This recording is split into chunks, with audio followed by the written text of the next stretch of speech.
Good morning. I'm Harlan Hill. If you are joining us for the first time, this is the Walk and Talk, and I'm filling in today for Dennis. I'm normally on the couch. We actually have a special guest that's joining us today to talk about some things that are happening around the world. And but first, before we get into that, and while the audience builds, I was going to go through some of the news. But one more quick programming note: Dennis will be back tonight. We're going to be doing the Truth with Dennis Michael Lynch. He just had to go and pick up his daughter from college, and for the Easter holiday, and he'll stop off here on the way back, and we'll do the show. So look for that tonight at 8:30. Hope you guys like the new format. I know it's a little bit different. We're experimenting, with shorter formats, longer formats, and a lot of live content like this. So first is some good news that we saw on President Donald Trump, which is the Rasmussen report on his approval rating. I saw this yesterday, and I was tracking this because I saw a pretty significant jump in his popularity. I'm not at all surprised by this, though. Whenever there is a national security event like that in Syria or what's happening with North Korea, Americans tend to rally behind the President of the United States. And yesterday, in their daily tracking poll, Rasmussen showed that he had a 47% approval rating, which was up significantly. That's of likely voters. As of today, we're seeing that that's at 48% of likely voters. If you want to learn more about this, go to DennisMichaelLynch.com. It does show that, according to Rasmussen, 52% disapprove. I'm a little bit skeptical of many of these surveys. I mean, I'm not a conspiracy theorist, but I said in the last election that President Donald Trump, that a core constituency that supports the president, or who was at the time a candidate for president, a core constituency that supports him is undersurveyed by many of these polls. And but regardless, it appears that he's rebounded from a low. And Tom Perez, who's the Democratic chair, continues to really troll the president. If you're reading the Dennis Michael Lynch survey, I mean, he says that President Trump is not a legitimately elected president. I hope to get into some of that soon with our guest as well. Most Republicans surveyed, around 61%, said that Hillary Clinton lost the election because she was a weak candidate, but nearly just as many Democrats, 63%, are blaming other factors such as James Comey and the Russian hacking. So that is that. Like I said, if you want to learn more, go to DennisMichaelLynch.com. The title is Poll Trump's Approval Ratings Today. So, and we're seeing daily progress. I mean, these polls that Rasmussen runs, just so you know, I mean, they're not static. They're not doing it every week. They are doing a daily tracking poll to track the progress of the president. So you can actually see get a real-time indicator of his performance. The next piece that I wanted to touch on before we get with our guest here is that the U.S. employment report came out today, showed that only 234,000 unemployment claims were made in early April. Less than 300,000 people were applying for unemployment benefits. That marks the 110th straight week of jobless claims being below 300,000. According to MarketWatch, this is the best performance that we've seen since the 1970s. So the Trump boom continues. We've seen it with the stock market. If you look at the performance of banking stocks, of infrastructure stocks, of defense contractors, tech companies across the board, things are looking pretty good. So this is a record 78 months of employment gains with a very low number of layoffs. Although the United States only added 98,000 new jobs last month, that was after 200,000 plus gains in both January and February. So things had to kind of slow down a little bit, and we had to come back to reality. MarketWatch also reports that the jobless claims fell by 7,000 and anticipates new jobless claims to total 245,000 between April 2nd and April 8th. So things are trending the right way. If you want to learn more about that, also at DennisMichaelLynch.com.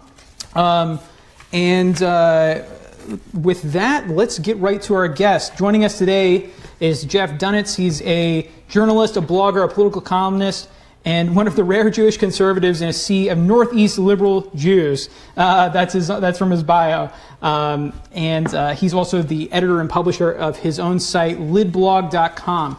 And Jeff, well, first of all, how are you doing today? I'm doing great, and thank you for letting me sit in your chair. Yeah, that is my normal spot. Yeah. That's why when I first came, I sat on the other side of the couch because this is your chair. Well, no, it's the best seat in the room, so it's for our really guests appreciate there. What can't you be doing bad? I mean, you see the economy picking up. Yeah. You see that, even more than that, confidence is picking up. Absolutely.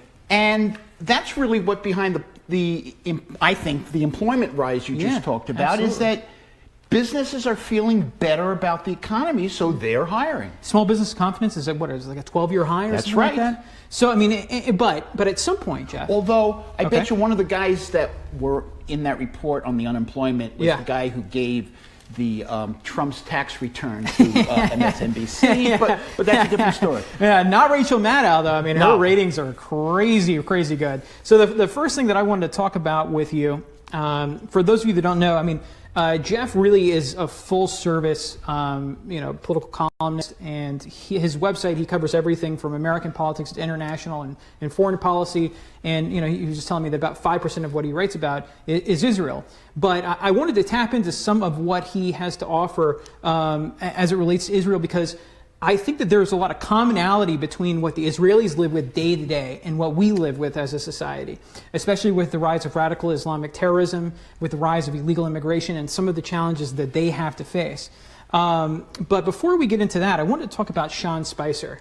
Before the show, you and I were talking about how Sean made some comments, and we'll play them in just a second, where he said that even Hillary Clinton, or I'm sorry, not Hillary Clinton, even Adolf Hitler didn't use chemical weapons in World War II, trying to make it seem as though Assad was, one of the ultimate villains in recent history. He had to walk back that claim. But let's play the clip. Look, we didn't use chemical weapons in World War II. You had someone as despicable as Hitler, who didn't even sink to using chemical weapons. So, I mean, obviously it's not true because, in fact, Hitler did use chemical weapons on the Jewish people and gypsies, on homosexuals. And so, but it's clear what Spicer was trying to say. I think it was ineloquent. He making any comparison to Hitler is usually a big mistake. But like I always say, is that how George Carlin had the 7 words you can't say on television. Yeah. The other 2, if you're a politician, should be Hitler and Nazis, because it always gets you in trouble. Yeah, so I mean, but isn't this funny? Because Democrats always do this, don't they, Jeff? Absolutely. I mean, how many times over the last election did we hear them call President Donald Trump literally Hitler? I mean, how many times do we? I mean, I got to tell you something. Yesterday I did analysis of what I've been writing for like 12 years. I've done about 200 articles on people inappropriately calling someone Hitler or a Nazi. Yeah. Twice they were Republicans. All the other times was Democrats. I mean, even Hillary Clinton, no one talked about, but when she was talking about trying to enforce the law about illegal immigration, she said what the Republicans were trying to do is put the illegal immigrants in boxcars, like Nazis. Yeah. What's his name? Congressman Clyburn. He said that the Tea Partiers were Nazis. Yeah. Well, I'm a Tea Partier. I got relatives that died by. I'm not a Nazi. But did he expand upon that? Like, in what way is the Tea Party like? In what way are they like Nazis? I mean, it's an unintelligent thing to say. You know what? It's funny because most of the time when I went to a Tea Party rally, most of them were people older than me sitting on lawn chairs. Yeah. I mean, that's what it was. They're everyday patriotic Americans that just wanted government to get control of itself. I mean, it's the people that are commenting in this stream right now. It's the people that are watching this show. It's people that are tired of the swamp in Washington. It's people that are begging for reform and change in Washington. It's not people that are, wanting to commit violent genocide. I mean, it's such an irresponsible comparison for Democrats and not just Democrats. Let's be fair. It's also people in the mainstream media. Oh, this is my favorite one. Yeah. Eric Wemple of the New York Post. He blasted Spicer, and it was written after he apologized. Let's play this. He apologized. Let's. Oh, okay. Well, he's loading it. Yeah. Anyway, I think that Spicer owned up to it, was a man, and right away realized he said something stupid. I'm sorry. I'm going to take responsibility. Well, here it is. I mean, he went on CNN and he apologized. Right. I know you want to clarify what you said, but why did you even make that comparison to Hitler on gas attacks? As you know, 6 million Jews were killed in the Holocaust, many of them with poison gas. Well, thanks for having me, Wolf. I was obviously trying to make a point about the heinous acts that Assad had made against his own people last week, using chemical weapons and gas. And frankly, I mistakenly used an inappropriate and insensitive reference to the Holocaust, for which, frankly, there is no comparison. And for that, I apologize. It was a mistake to do that. What more do you want from this guy? I mean, he didn't equivocate, to your point. He didn't waver. I mean, he was direct, and he immediately apologized within a couple of hours. I mean, out of the 200 people that I investigated, only one apologized. Who? Sean Spicer. Really? I'm telling you. No one ever. And the thing I was telling you about Eric Wemple. Yeah. He blasted him, and the month of September, I called it Hitler month at the Washington Post because they kept comparing Trump to Hitler. Absolutely. Or Nazis. So why didn't he blast his own paper? No, Why didn't he blast Sherrod Brown, the senator, when he called John Kasich, Scott Walker, and Chris Cuomo, Chris Christie Nazis? Now, John Kasich has his own problems that he can't eat pizza without a knife and fork, but that doesn't make him a Nazi. Yeah.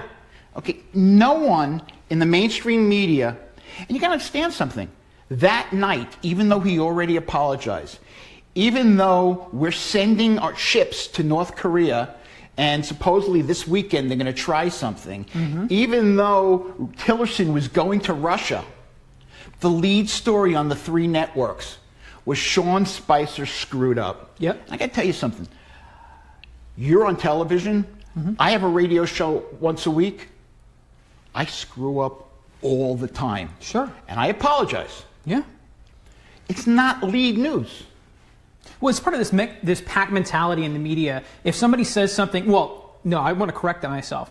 If someone on the right says something that could be misconstrued to be considered to be racist or homophobic, even if their intent wasn't there, the result isn't that it's enough for them to apologize and to move forward. The result is that they should lose their job. I mean, it's this pack mentality that exists on the left to go after anybody on the right that they deem to be using any language that's considered not politically correct. But if someone on the left does it, it's totally excused, it's swept under the rug. It doesn't even get an ounce of coverage. That's right. I mean, I've got some examples here. The Washington Post columnist Richard Cohen said, now ask yourself, what might happen if there's a huge terrorist incident on American soil? Might Trump, with little knowledge and no restraint, attempt to suspend civil liberties? And then he goes on to compare it to the Weimar Republic and to the rise of Hitler. Dana Bash at CNN, reacting to the second presidential debate in October, when Trump quipped that Democrat Hillary Clinton should be in jail, she went and said that this sounds like something that you would hear from a dictatorship in Africa or Stalin or Hitler. So even CNN's Dana Bash made the comparison. MSNBC's well, didn't she cry when Hillary lost? Wasn't she the one at CNN who cried? She may have. I know that Martha Raddatz at ABC News. Yeah, she did. MSNBC's Rachel Maddow has repeatedly made Hitler comparisons. Absolutely. She said, over the past year, I've been reading a lot about what it was like when Hitler first became chancellor. I'm gravitating toward moments in history for a subliminal reference in terms of cultures that have unexpectedly veered into dark places. So there she is, comparing the rise in the election of President Donald Trump, a democratically elected president of the United States, to Hitler. Well, it's unbelievable. On her network, Al Sharpton has a TV show. Al Sharpton led 2 anti-Semitic riots in New York City. At Crown Heights and Freddie's Fashion Mart. Yet he gets a show. Where is her problem with it? Well, and she's the face of the network now. I mean, like it's do as I say, not as I do. Of course. At some level, I feel like we're beating a dead horse. I mean, our viewers know the double standard exists. I'm just not sure what to do about it. How could we be more clear in our condemnation of when people on the left do this? I mean, why aren't there consequences? We need to look. Everybody who's listening or watching the show can be a letter writer, a blogger, a phone call person, and they need to call the networks and say, this isn't acceptable. It isn't acceptable, MSNBC, for your star to start comparing people to Nazis. Absolutely. That's the president of the United States. You know why it's so dangerous, though? It's not dangerous because it's uncouth or disrespectful to the president of the United States. It's dangerous because it gives a license to a crazy person to go out and stop who they think is the next Hitler, that will be a murderous dictator. That by making these by comparing President Donald Trump to Hitler, they're giving license to some fanatic, crazy person to go out and stop him by any means necessary. And during the election, the means that were necessary were by getting out to vote for Hillary Clinton. Now, what are they? I mean, this is concerning, especially when you see all of these insane people trying to breach the White House defenses. I mean, it's unacceptable. Not this only is those dangerous. insane people, but the rest of the liberals. Oh, that's who. You know, people believe. Yes, that's they the whole do. thing. They watch that, and people believe. Well, and you mentioned writing into networks. I just want to let you guys know, if you have questions for Jeff or I, tweet at us. You can use the hashtag Walk and Talk. Just use hashtag Walk and Talk. Ask us questions. We'll be monitoring that throughout the day. You can also go to DennisMichaelLynch.com and click on Submit News and just put Jeff in the title. Ask us questions. If it's more than one line, Dennis is he's going to be sending them to me. If it's more than one line, we can't read it because we get so many. But you can do it either way. Either tweet at us using hashtag Walk and Talk. You see it right there on the screen. And most of these are private companies. Yeah. Or public companies. Yeah. So you could find out the name of the people who are running the companies. Yeah.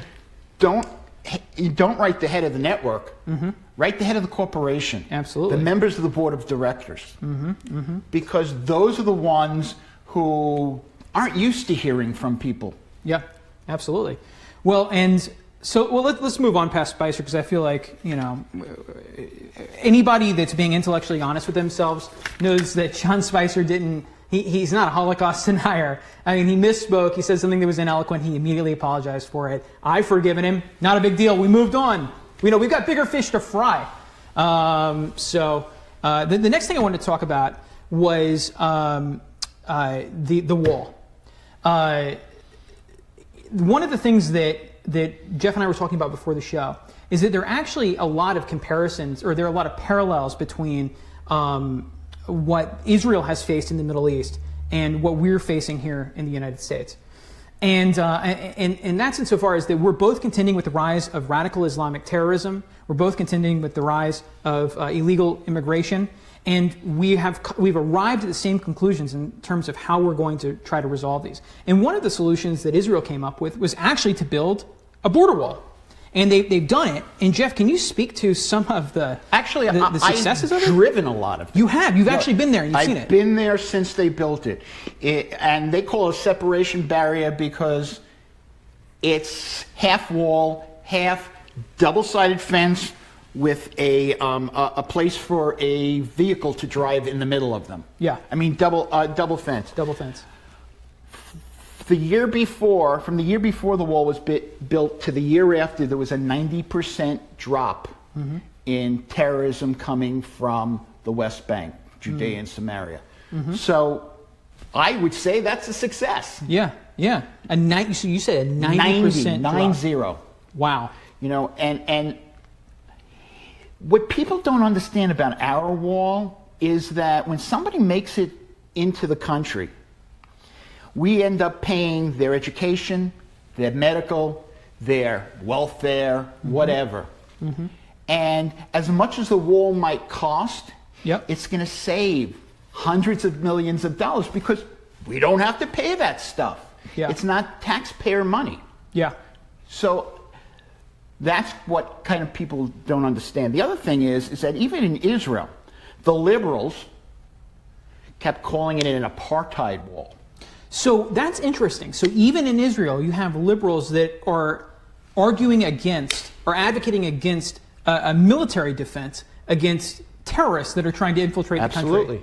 And so before this wall was built, can you paint a picture of what it was like? I mean, as I understand it, you had regular bombings at cafes and stuff in Tel Aviv and it's interesting. I wasn't there before the wall. Okay.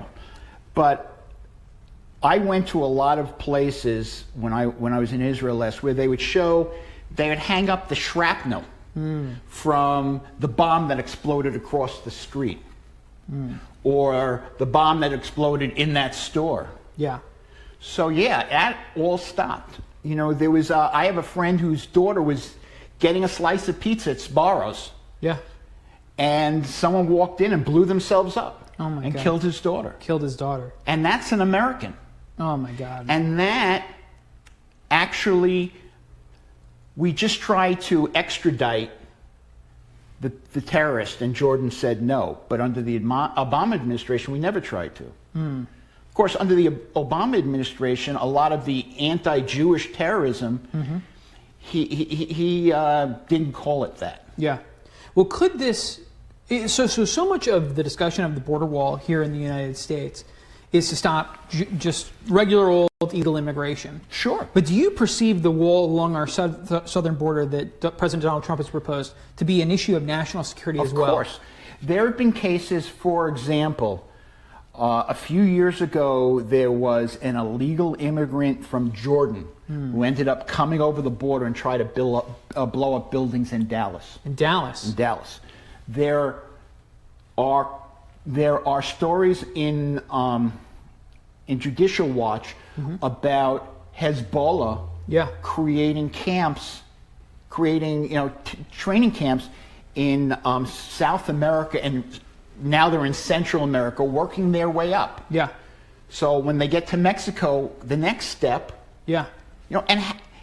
And how difficult it is to make a dirty bomb, where you're not making an atomic bomb, you're just basically spewing. Well, Jeff, it's even worse than that, because we know that there are chemical weapons in a place like Syria, a place that doesn't really have a stable government in place, a place where munitions could be stolen, right? Well, that's why Trump bombed them. He didn't bomb them only because he saw pictures of dead babies. He bombed them because Syria is an exporter of terrorism. Absolutely. And he was afraid that they would give some of those bombs, some of that chemical weapons material, to terrorists. Well, this is fascinating, because the Israelis dealt with this every day, and obviously they were able to muster the political will to do something about it in the form of this physical barrier to keep people out. That was Ariel Sharon. Do you think that we will muster the same political wherewithal to get this done here in the United States? Because it's still unclear whether we can get the financing in order. I mean, President Donald Trump is certainly, he's passionate about it. President Trump hasn't disappointed me yet. No. Even with the health care bill, huh? Even with the health care bill, because you know what? It's not done yet. Yeah. He hasn't disappointed me yet. He's said things that, and beaten up on people the way I thought he would, which is one of the reasons why I elected him, because he won't take anything from people. Yeah. Meaning, take nonsense from people. So yeah, I think it will be. It might not be this term. It might end up being the next term. But yes. I mean, supposedly they have hundreds of people willing to build it. Yeah. They have hundreds of proposals. Contractors that are, they've already proposed. The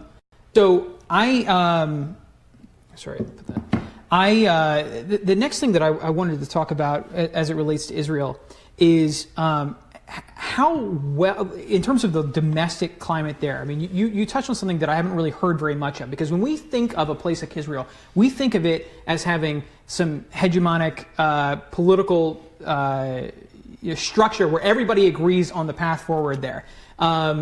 You're saying that that's not the case. So there's a liberal movement there. The only issue that I can remember that everyone agreed on was that the Iran deal was awful. Yeah.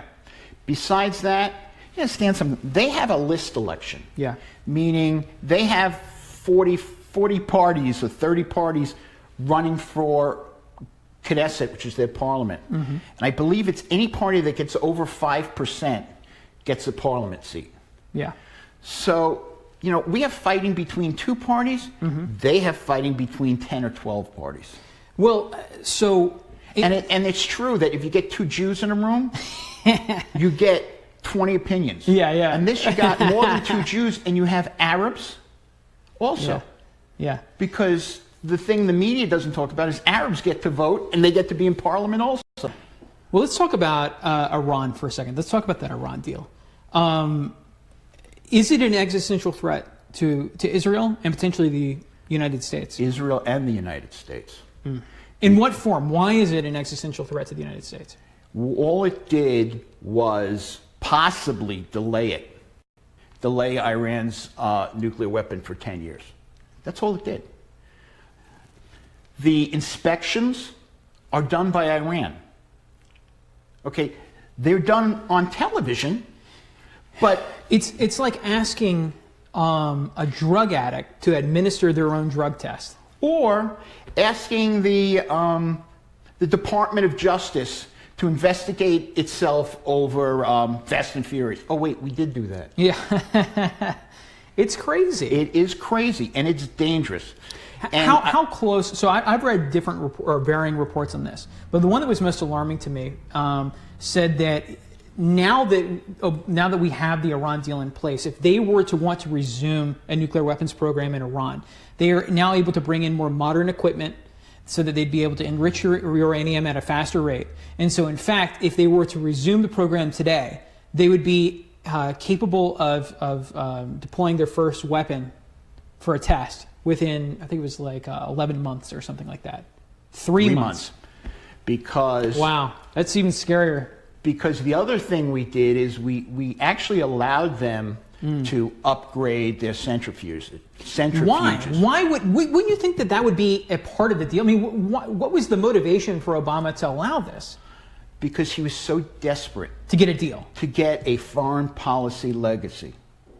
But this is a disastrous legacy. In his mind, you understand something? The liberal look at foreign policy is that if you treat bad guys nice, they're going to turn nice. Okay. Now, with Russia and China, there's mutually assured destruction, and they're a rational government. Yeah. We might have problems with them, but they don't want to blow themselves up either. No. But Iran, actually, there are elements in Iran, including the Ayatollah, who believe that the only way their version of the Messiah, the 13th Imam, will come is after a whole worldwide confusion, like a nuclear war. So they don't have a problem with that. Yeah.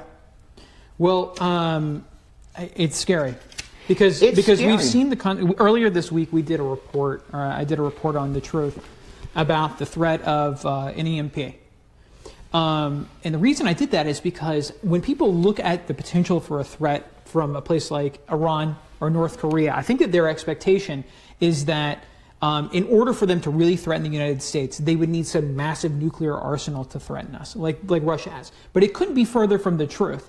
I mean, putting aside the fact that they could spark a nuclear war between many different countries with just the use of one nuclear weapon, the report that we did illustrated, and it was based on a piece written in The Hill by a former director of the CIA, with one nuclear weapon detonated a couple hundred miles above the continental United States, they could knock out our electrical grid like that, including every car, every could be a smart bomb. Just be a smart bomb, right? Or I mentioned that Hezbollah is working its way up Central America. Yep. Hezbollah is an ally of Iran. Yeah. If Iran develops it, it's not that difficult for them to give it to Hezbollah. Yeah. Absolutely. Maybe the elements. And how hard is it to... I don't know how hard it is to... I've never tried to put one together. Yeah. And even when my kids were younger and I tried to put together kitty houses, I screwed that up. But yeah. the operative thing is it's dangerous. Yeah. And it's not just dangerous for Israel. And that's why I try to make people understand. It's dangerous for the United States. Yes, Israel is in my heart, and I'm a big supporter of Israel, but this is my home. This is your home. I'm an American. Absolutely. Absolutely. So I want to take a stop for 1 second because we've got a question here that I thought was interesting, and then you can speak to it. It said, Harlan and Jeff, why are so many Jewish Americans liberal? It makes no sense. Actually, it does, in a way. It does, huh? Couple of reasons. Number one, until the 1930s, early 1940s, the conservative movement was very anti-Semitic. Okay. And it took Buckley to throw the anti-Semites out of the conservative movement. That's why he got rid of Buchanan, because he wrote a whole book about Buchanan being an anti-Semite.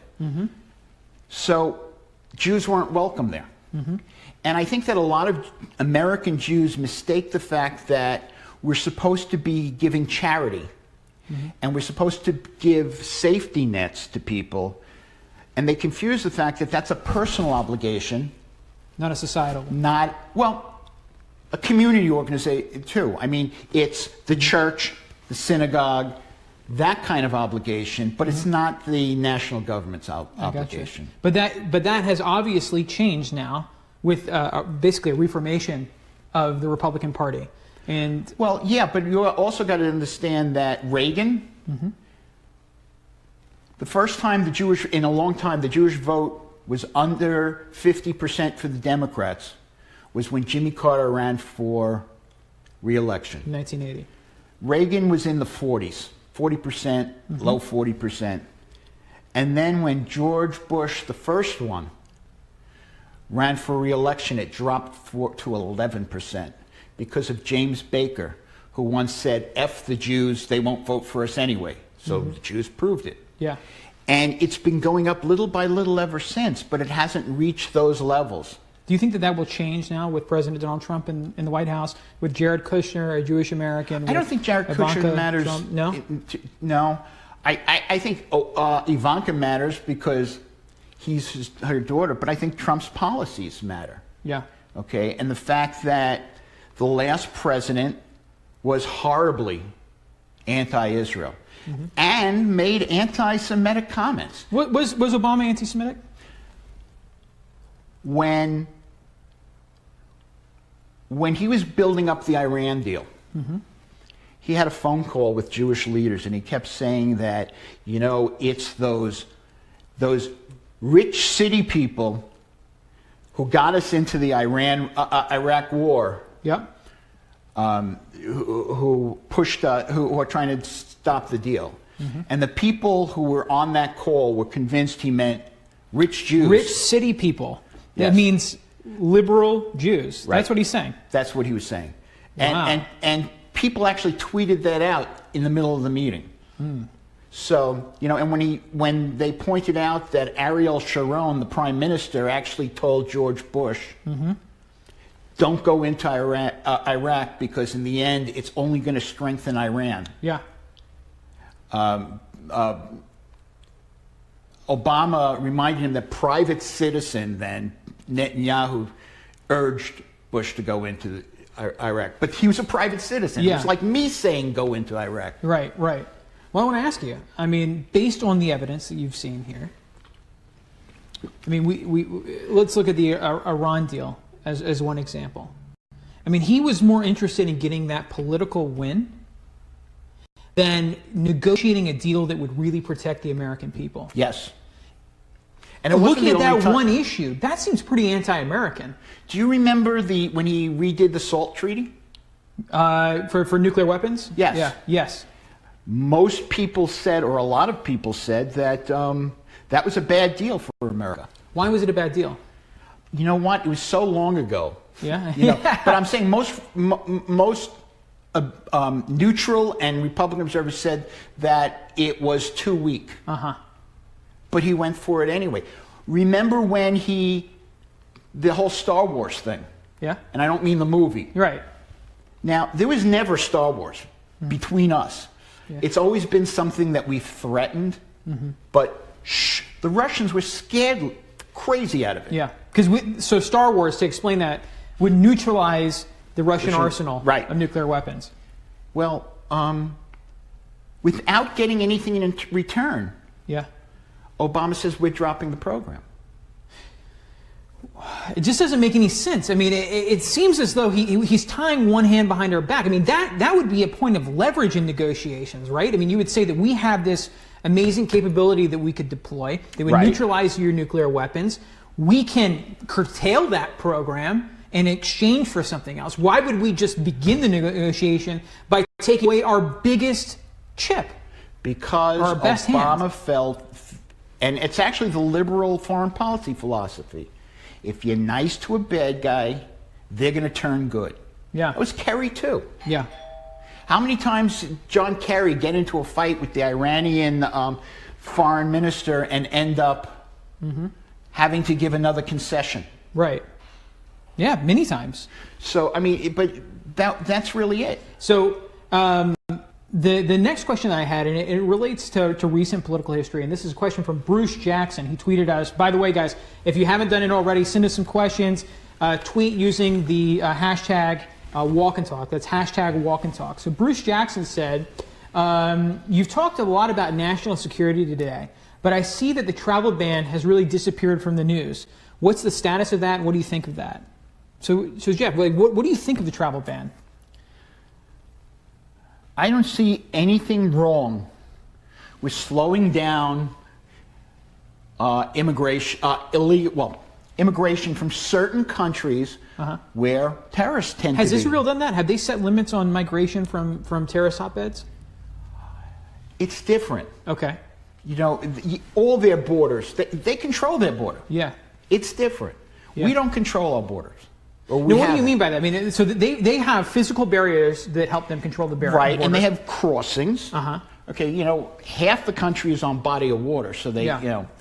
But on the other side, that they have borders, or they have security people, and they, you know, on the Gaza side and on the southern side, they have, now that there's peace with Egypt, they have cooperation with Egypt, because Egypt doesn't want terrorists either. Yeah, absolutely. You know, but okay, that's what they do. I mean, if we did at our airports what they do at their airports, Israel, or what they do in actually our airport. Yeah. See, when you're flying to Israel, it's not an American who does the whole security thing. It's an Israeli.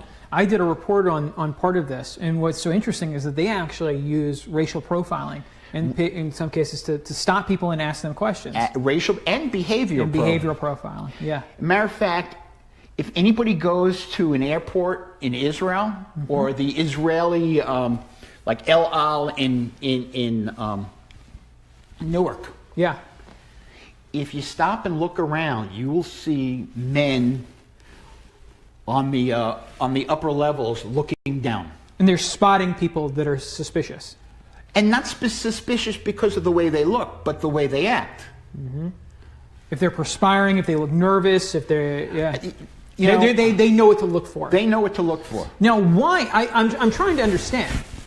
Because as a society, we're very vulnerable. You go to Midtown Manhattan, you go down to Washington, D.C., you can get on the subway, you can get on the metro in D.C., you can walk into a train station. When the metro's working. When the metro's working. We are very vulnerable as a society. Why wouldn't we use these programs here? It's politically correct. That's it. So we would rather risk the safety and security of Americans so as to not offend a small minority of people?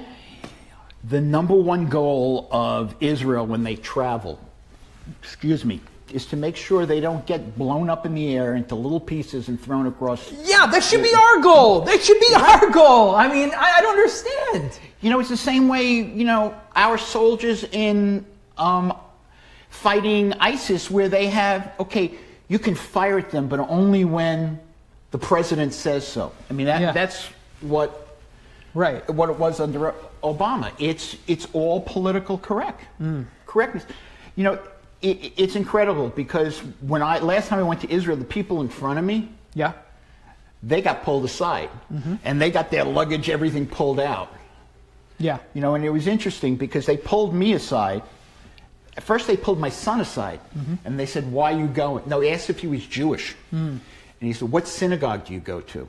And he asked the rabbi's name, and that kind of stuff, and then pulled me. And no kidding. But they weren't looking at my son.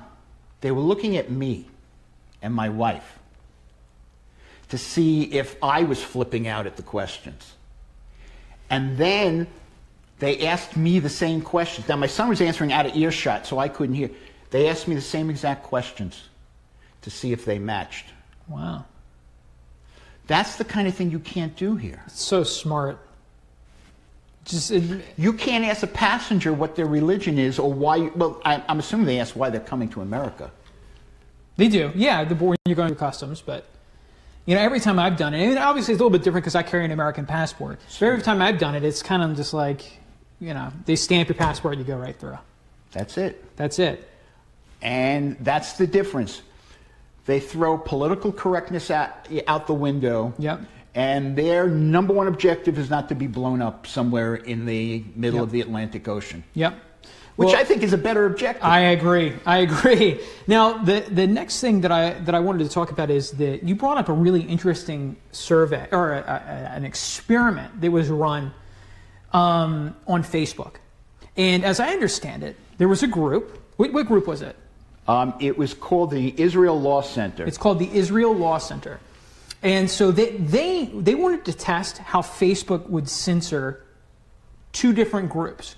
So they created a page that was pro-Israel, and they created a page that was pro-Palestinian. And they used very similar language about each side, right? But it was different. And they were all nasty. It was nasty. So the Israeli page would write nasty stuff about the Palestinians. The Palestinian page would write nasty stuff about the Israelis. But it was like the inverse of each other. They were in some cases using the same language, but just changed. Well, for example, on the Israeli site, it would say blood and fire to demolish the Zionist invaders. On the Palestinian side, it would say, I mean, that would be on the Palestinian side. On the Israeli side, it would say blood and fire to destroy the Palestinian invaders. So it's the same thing. They were just changing the names.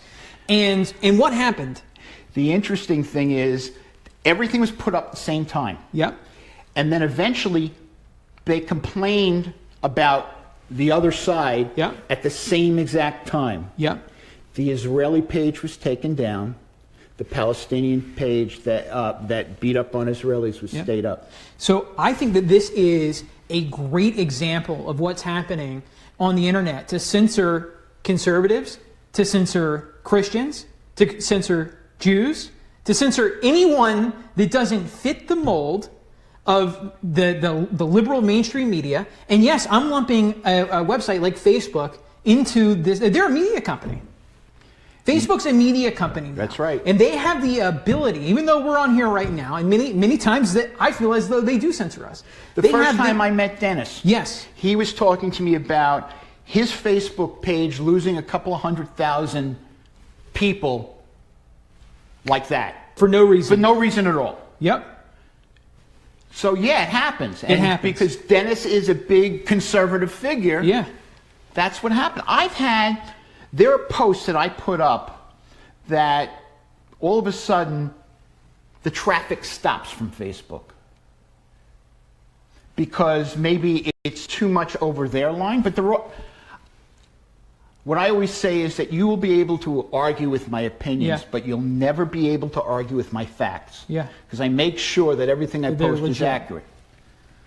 And they slow things down. But what I like about this example that you brought up when you came in here was that it is empirical evidence to substantiate the claim that we've all been making that Facebook and elements of the mainstream media have censored dissenting voices. And if you think it's changed since there was the big blowout a couple of months ago, it hasn't. It hasn't. So this is. What do we do about this? I mean, does this mean that you have to get off of Facebook? Because Facebook's not going to change, right? I mean, even though they're a publicly traded company, it seems that they have a political bend. But if you're a stockholder, if you're an investor in Facebook, this is not what you're interested in. If you're an investor in Twitter, Twitter does the same thing. This isn't what you're interested in. What you have to do right now is take advantage of every social media vehicle possible, because you're not going to get banned in all of them at the same time.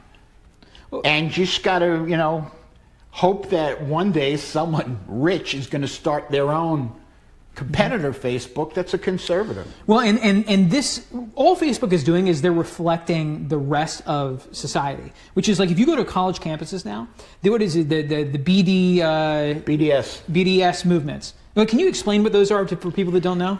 They want people to boycott, divest, and sanction Israel. The interesting thing is that there's no movement to boycott, divest, and sanction Iran. Yeah. Which throws gay people off roofs. Yeah. Or Cuba, or any of those places. So the only logical thing to think is that they're doing it because Israel is a Jewish state.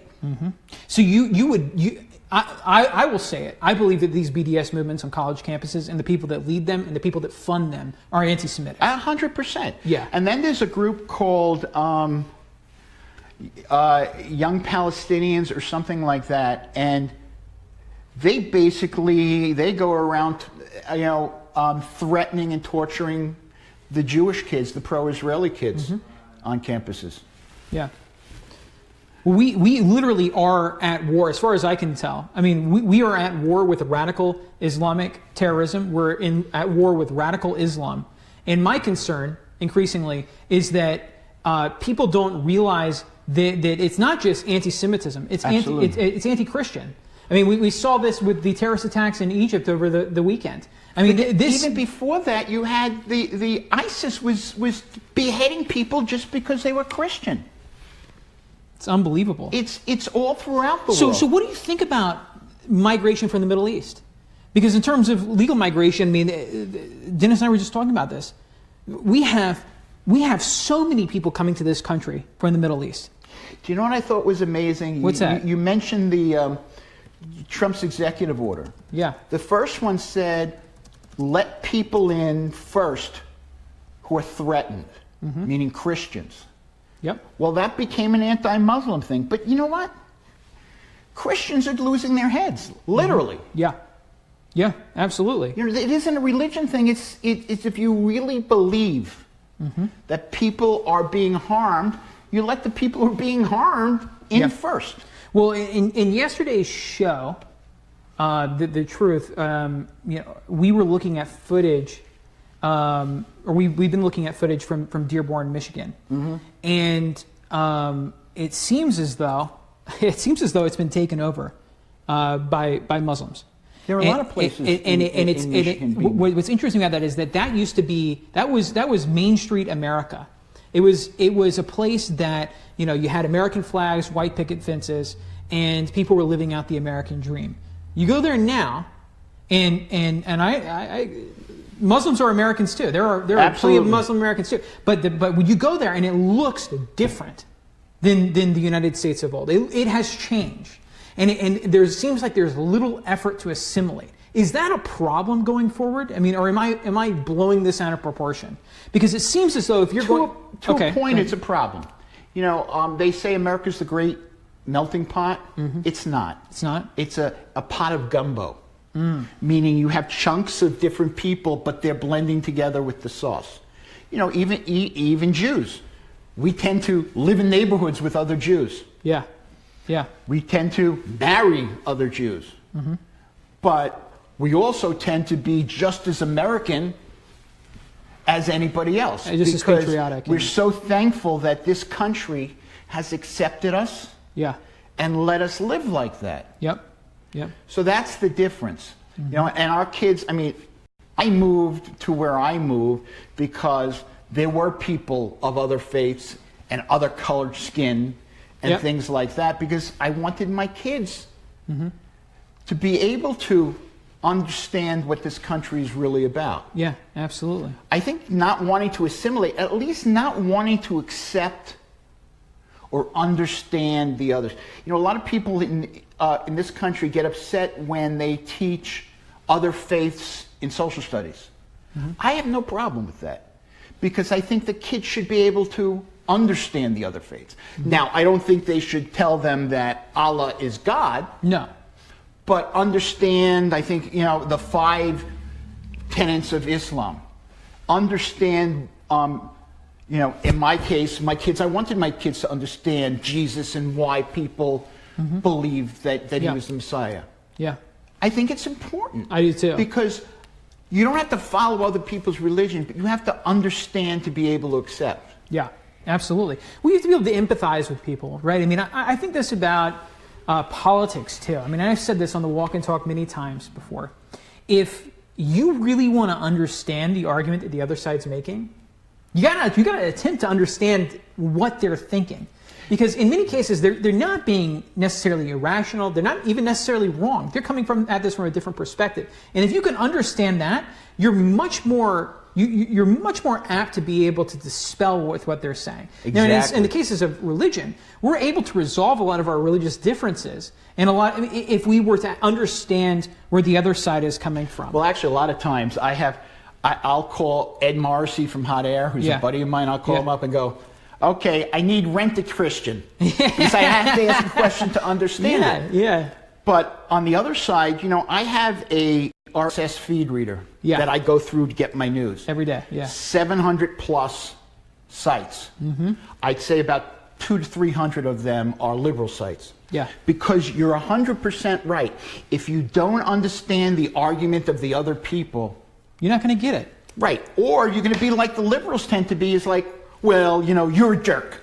Well, and look, I've said this on the Walk and Talk many times before, too. I mean, the reason that the left and the mainstream media didn't see the rise of Donald Trump coming is because they weren't listening to dissenting voices. They weren't listening to mainstream Americans. Because they cut budgets, they're not even going out and reporting what's happening in mainstream America. They weren't even listening to Bernie Sanders, because Bernie Sanders was the mirror reflection of Donald Trump. He was liberal, he's socialist, but he was a populist.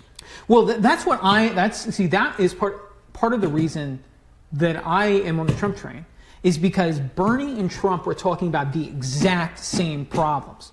The exact same problems. Look at where they are on trade. They actually, not only did they see the same problem, they had the same solution to our trade differences.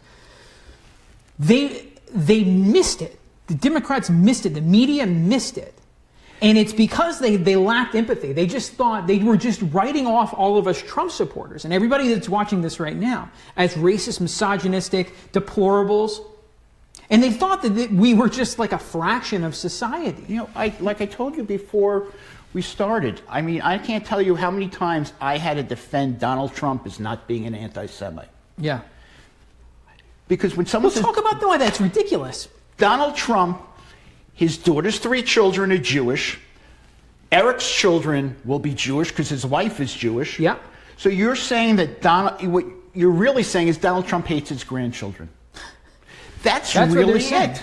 That's what they're saying. That's what they're saying. Steve Bannon, as much as he has problems, and they did that whole big scandal about him being anti-Semite because of what his estranged divorced wife, who hates his guts, said. Well, whose ex-wife doesn't hate their guts? Thank God I don't have one, but I am sure. But you know what I'm saying? Yeah, I know. It's because of something she said once. Now, I have good friends at Breitbart. Yeah. Because I used to work there. And all of them said, look, he's a tough guy to work for, but he doesn't hate anybody. Have you met him? Have you met Steve Bannon? I've never met him because he was rising through the ranks when Andrew died, and really the last thing I wrote for Breitbart was during the 2012 convention. Democrat. Yeah. So I didn't really know him. Yeah. But you knew Andrew really well. Oh, Andrew was a great guy.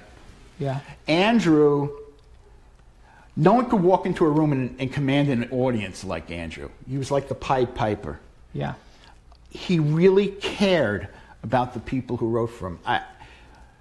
When he came out with his one book, he was on the Hugh Hewitt show, and you asked him about the acknowledgments. And busting his chops, and Andrew knew I was, I'm a wise guy. I tweeted him and says, hey, how come I didn't get an acknowledgement? The end of the day, I got a tweet. Please call me tomorrow. Yeah. I'm saying, what did I screw up? And I called him and he said, listen, I feel really bad because you're one of our best writers. You're prolific, etc. I really should have put you in. I said, Andrew, I was joking. Yeah. He goes, I just want to make sure. Yeah, because he cared. That's the type of guy. The last CPAC he was at, before he passed away, as I'm leaving, he was holding court, not with reporters, not with other bloggers, with high school kids, explaining to them how to become writers, explaining to them how to get their opinions heard. Yep. That's what he was like. He wanted everyone to be empowered. Yep. And, like I said to my wife after he passed away, I'm not really surprised that someone with such a large heart, that his heart burst. Yeah. Because he was just the best guy. But I will tell you that anybody says they know what Andrew would do, they don't. They don't. So would Andrew Breitbart have, would he have liked Trump? I don't know.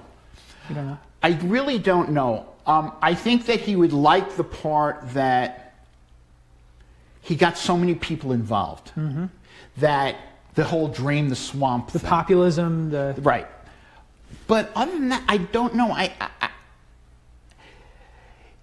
Because, you know, his wife obviously knew him better than anybody. Yeah. Larry Solow, who was his best friend and who he started Breitbart with, probably knew him better than anybody. And anybody who says they were Andrew's best friend, if it's not his wife, if it's not Andrew Solow, if it's not, for example, Adam Baldwin, who's not a Baldwin brother, who's an actor and a really great guy. Yeah.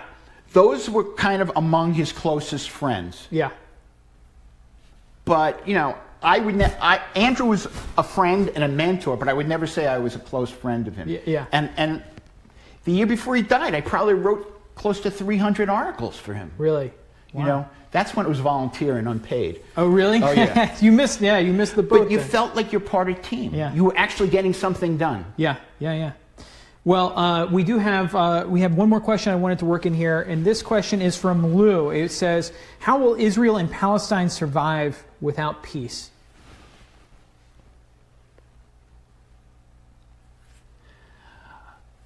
I don't know. I have to be honest with you. You know, I think that the only president we've had so far, and I'm not saying Trump isn't, because he's been around, 80 days? Yeah. That understood everything was Bush 43. Bush 43. Because he understood that really the Palestinians don't want peace. You know, Israel twice offered the Palestinians everything they wanted, and they walked away. When Bill Clinton was president, and they offered not everything, but maybe 98% of everything. And right. Just read what Bill Clinton wrote about it. So what do the Palestinians, what does much of the Middle East want from Israel? They want them to leave. They don't want an Israeli state. Okay, you got to understand something. Most of the Middle East now are backdoor friends with Israel. They are. Obama's biggest accomplishment was he made Saudi Arabia and Israel friends. And that's because they were both afraid of the Iran nukes. Was it Iran? Or how about ISIS? Were they afraid of ISIS? No. No? It's Iran. It's Iran. All the Sunni states have backed that aren't already have peace deals with Israel, have backdoor. And is that because of Obama, or is it because Netanyahu decided for existential reasons? It's because they realize they have more to worry about from Iran than they do from Israel. Okay, so that's one thing. Yep. But the other thing is, many countries, the way they keep their people in check is they come out with a scapegoat. Yeah. Israel is the scapegoat. And to the Palestinians who take so much of that aid and put it in Swiss banks. Yeah. That's how that's what they do. Instead of using it on their people to bring them out of poverty, build schools and And because of that, you know, if you watch Palestinian TV, even obviously there are two Palestines now because there's Hamas and there's Fatah. Yeah. But even the Fatah party, which is supposedly the moderates, they teach their kids, for example, that, you know, Jews kill babies and take their blood and use for matzah. Yeah. Which, if anybody's had matzah, you know there was never any liquid of any kind in it, okay? Yeah. But you know what I'm saying? So if they made peace with Israel, it would be bad business. Yep. Yeah, absolutely. And that's why there's no peace. Yeah. And there won't be for the foreseeable future. You know, as Golda Meir says, there won't be peace until the Palestinians love their children more than they hate ours. But the bottom line is that until they stop teaching and promoting incitement that Israel wants them dead. Yeah. Because the proof is twice. Yeah. Most recently during the Bush administration. And there's stories that even under Obama with Kerry, Israel made a similar deal, offered a similar deal, and the Palestinians didn't want it. They walked away. Of course, then Kerry, who is not a big friend of Israel, blamed it all on Israel. Yeah. That's how Obama worked. Well, with that, this has been really informative. I hope you guys have learned a lot, as I have. I think what we've tried to do with the Walk and Talks this week is to offer really interesting perspectives from people like Jeff, from Dick Morris. It's been invaluable. So thank you so much, Jeff, for joining us. Me. And do me a favor, tell Dennis I showered this morning, so he didn't have. No, you didn't just shower. You shaved too. He shaved for us, Dennis. You know when the last time I shaved that's dedication. was? No, when? The last time I was on Dennis. No, not that far. So anyway, so if you want more from Jeff, just go to lidblog.com. That's lidblog.com. He's got a great perspective. Before we leave you guys, I want to thank you so much for sticking with us. Dennis will be back later tonight when we're doing The Truth. He just had to go and pick up his daughter from school for the Easter holiday. Before we leave, I do want to let you know that Kim Jong-un is saying that they're preparing to detonate a nuclear bomb in a tunnel to mark the Day of the Sun, celebrating the birth of North Korea's founding father, Kim Il-sung. So that's something that we're going to be monitoring, and we'll make sure to give you the latest I wouldn't have a information. problem with that if Kim was holding it in his hand. Yeah, if you want to go down there with it, Kim, more than merrier. No problem. Yeah. And also at the top of the show, we were telling you guys that Trump's approval rating has rebounded to 48%, according to this Rasmussen poll. So that is, I think that's a reflection of how well he's handled this foreign policy crisis in Syria and North Korea. It's much better than any president in recent history, as far as I'm concerned. And so that's what we're talking about. If you want more information on both those breaking news stories, make sure to go to DennisMichaelLynch.com. We have stories on both of those. And we'll see you guys later tonight with The Truth. Great to be with you.